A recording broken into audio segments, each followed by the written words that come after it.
So hari ini adalah hari yang sangat-sangat bersejarah untuk kita. Memang betul-betul bersejarah. Betul sih. Kita betul-betul champion, EPL champion ke berapa? Ke berapa kali? 20 kali. Luar biasa.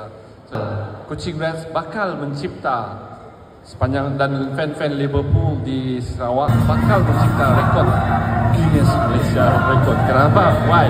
Kerana kita yang pertama di Malaysia buat parade ini.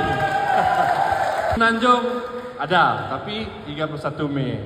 Nombor 2, di Singapura ada, bukan Malaysia.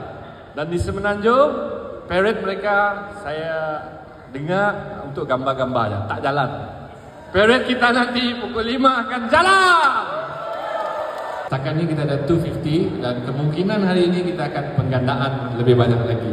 Special untuk parade 2525 kita, pendaftaran percuma. Pendaftaran Kuching Reds ahli-ahli baru. Memang tujuan kita buat parade ini beginilah, untuk kumpul semua.